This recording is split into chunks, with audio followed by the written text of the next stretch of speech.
Queridos estudiantes, esta es una pequeña explicación de cómo vamos a hacer para realizar el ACD1, que consiste en la declaración del ajuste temático individual. Ustedes van a llenar este formulario en donde van a llenar sus datos correctamente, por favor, apellidos, 2 apellidos y un nombre, la carrera.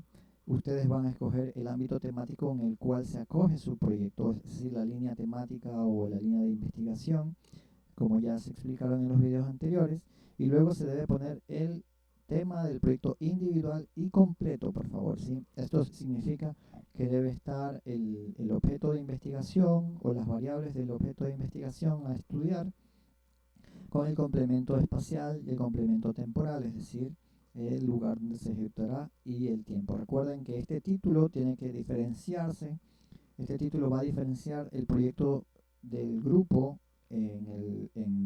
a nivel individual.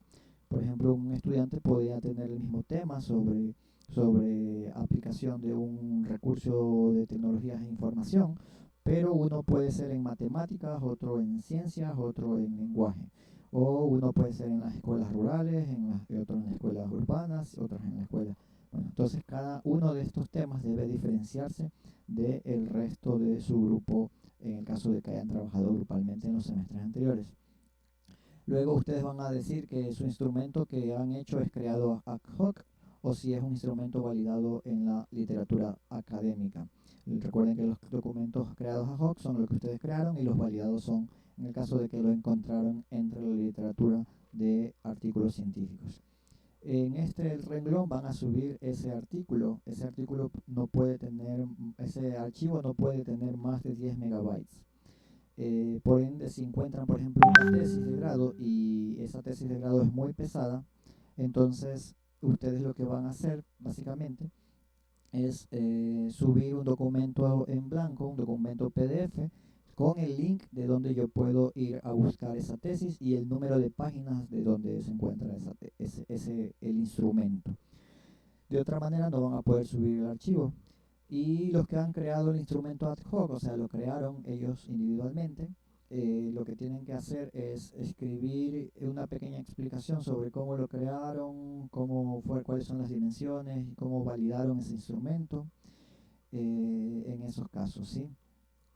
Recuerden ahora la perspectiva cualitativa. Ustedes escriben aquí las dimensiones, categorías a través de las cuales se elaboró el instrumento, en el caso de que ya lo hayan elaborado o en el caso de que no la hayan elaborado. Como aquí se menciona, esas categorías o dimensiones pueden ser las mismas categorías y dimensiones que están en el instrumento cuantitativo. Generalmente estas dimensiones vienen declaradas en estos artículos académicos o en las tesis de grado y se puede encontrar esto a veces en la metodología y a veces en los anexos donde están como el instrumento construido.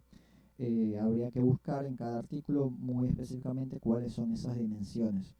Y aquí en la perspectiva cualitativa, la última pregunta, a partir de las dimensiones que están anteriormente desarrolladas, ustedes tienen que crear preguntas de investigación. Recuerde que estas preguntas de investigación son preguntas de investigación, no son preguntas de encuesta, no son preguntas para entrevistas, no son preguntas de investigación. Tipo, ¿cuál es la actitud de los docentes frente a la inclusión en las escuelas regulares de Manta? ¿Cuáles son las consecuencias de la falta de una buena actitud frente a la inclusión? Son preguntas que deseo resolver en mi investigación.